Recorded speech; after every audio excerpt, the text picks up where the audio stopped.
और भोले बाबा जैसा कोई देवता, इसलिए इनको देव नहीं क्या कहते हैं? अच्छा, भोले बाबा महादेव क्यों? भोले बाबा महादेव इसलिए हैं क्योंकि संसार में जितने भी उपद्रवी हैं सब इनके चेला। रावण किसका चेला? भोले बाबा का। भूत प्रीत किसके साथी? भोले बाबा के। बिच्छू सांप की के अंग में जहर को पिया। अब बताओ, ऐसा कौन देवता देखो तुमने? आज लो समुद्र मंथन की कथा हमने पढ़ी है कि जब समुद्र मंथन हुआ और जब विष निकला जहर, भयंकर हलाहल विष, देवताओं ने कहा कि इसे किसे पिलाया जाए? ब्रह्मा जी से कहा कि तुम पियो, बुढ़ापो आगो तुम आओ, सफेद दाढ़ी हो गई, पी लो। ब्रह्मा जी बोले अगर हमने पी लो कहूं टबक गए तो सृष्टि कौन बनाएगा, इसलिए हमें छोड़ो। और जब ब्रह्मा जी ने नहीं पिया तो कहा विष्णु भगवान से आप पियो। विष्णु भगवान, आप बड़े हो, सबके मुखिया हो, आप पियो। विष्णु भगवान बोले थे तो ब्याह लो नहीं भावा। कछु देर बाद लक्ष्मी जी प्रकट होने फिर होने पिबाए, हमें ना पिलाओ को और देखो। देवता बोले पिबाएं किया।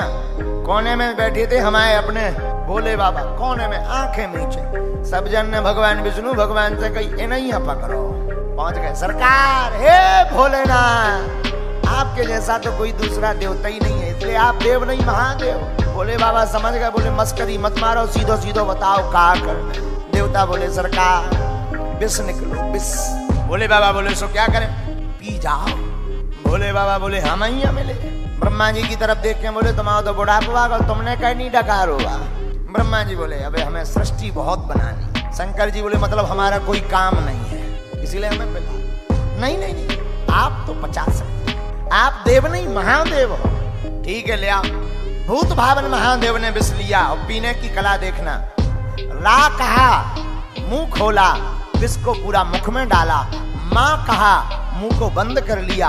पीना चाहते थे पर सोचा हृदय में राम जी बैठे हैं, वो जल जाएंगे और बाहर अगर निकालेंगे तो पृथ्वी जल जाएगी। अब करें क्या?